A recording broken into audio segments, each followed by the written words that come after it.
let's talk about F1, the movie. You just gotta hope for some lucky breaks. Hope is not a strategy. Anything else, Professor? Try fast. 3 laps is a lifetime.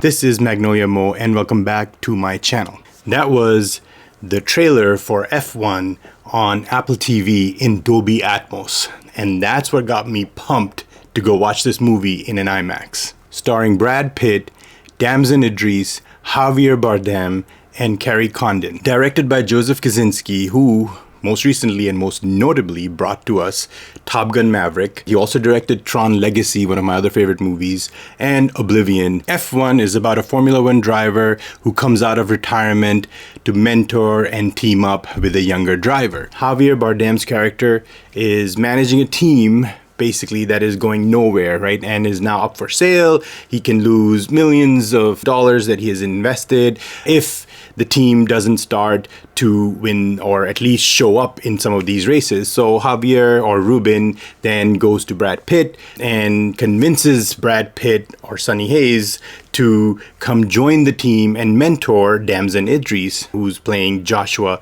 Pierce in the movie. So from a character development standpoint, that's where the development's going to take place, but it doesn't take too long because the movie really is all about racing. From Joseph Kosinski's standpoint, he brought to us Top Gun Maverick with the views from the cockpit. For me, I went in expecting nothing less than the same type of engagement as we did or as I did when we were watching Top Gun, right? And it does not disappoint, right? There are cameras mounted around the race cars that give you different angles, panning motion, does not disappoint at all. So all the races will keep you at the edge of your seat.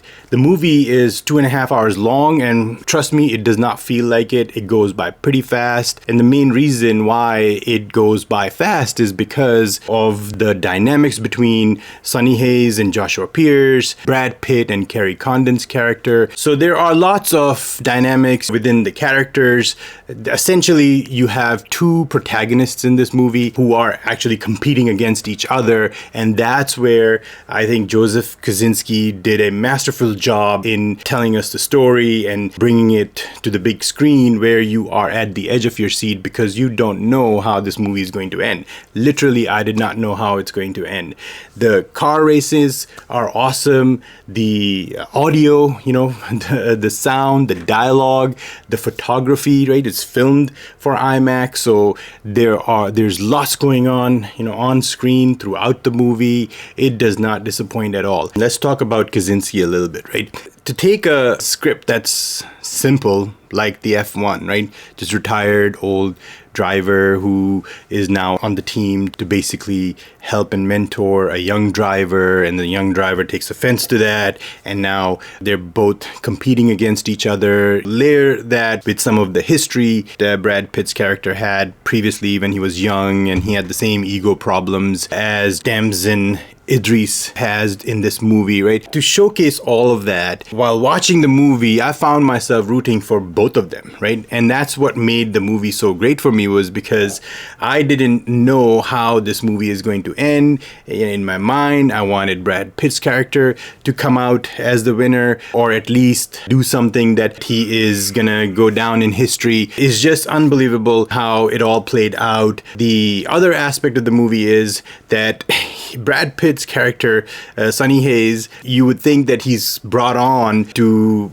improve the team, and he doesn't. He's literally crashing cars, and they don't really finish in the top 10 or anywhere. They finish last basically in their first race, so it keeps getting worse, which adds more tension to the movie. And then they start winning, and their progression, right? That's what makes this movie so great and so interesting, and the edge of your seat racing, where when the movie ends, you are satisfied, right? And I was was satisfied. I love the movie. I can't wait for it to come out on 4K Blu-ray or on streaming so that I can review the audio and video in home. As far as IMAX is concerned, IMAX audio is awesome as usual. The video was great. It's a movie that's meant to be seen in a movie theater, and I highly recommend that. All right, guys. So I hope you like this quick review. As usual, please don't forget to like, subscribe, and share this video, and I'll see you guys in the next one.